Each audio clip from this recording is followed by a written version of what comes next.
Okay, picking back where we left off then. So we just discussed the first bit about tackling inactivity.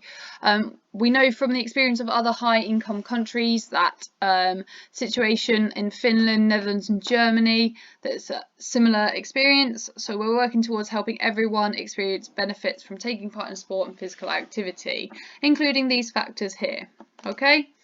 So what I've done for you is collated some resources. How does physical inactivity affect health and well-being? I've got 2 papers here, but if you're bored of reading, there's a 3-minute beginning of a video here that talks about the physiological.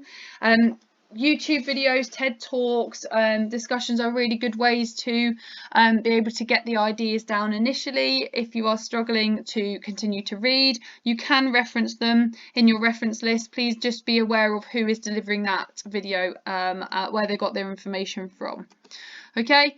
Recapping the target groups for that P4 criteria: inactive people, children and young people, and ethnicity, faith groups, gender, disabled people, LGBT plus, and lower in socioeconomic groups, older adults, health conditions. So for you guys, why have these groups been singled out? This is by Sports England.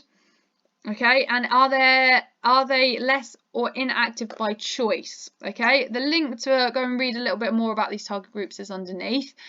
Most likely they're not inactive by choice. Okay, it's their environment, it's their situation, it's the current conditions in the UK that is not facilitating these groups being active, okay, in some cases, but I'll leave you guys to research that for yourself. But hopefully that becomes a checklist for your P4. What are the barriers? Why are they inactive? What is their impact on health? Is there some positives? If they are active, does it help, for example, long health conditions? Does it help individuals in a lower socioeconomic group? Does it help older adults? Okay.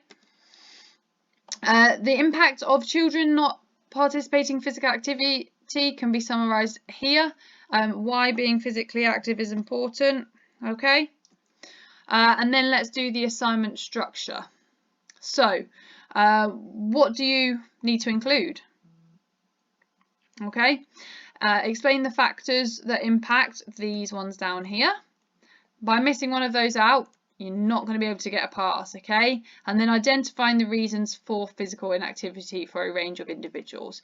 I suggest you start off with an introduction that outlines that factor there, okay? You don't need any information, you just need to tell me, set the scene, what are you going to be talking about, okay? Then you are looking at probably including a definition. Now we need to know what health and well-being is and what the definitions are that you're going to be looking into, okay? Then we're going to go on to assessing and evaluating, but I'll come back and do another video for those, so it's not all in one video.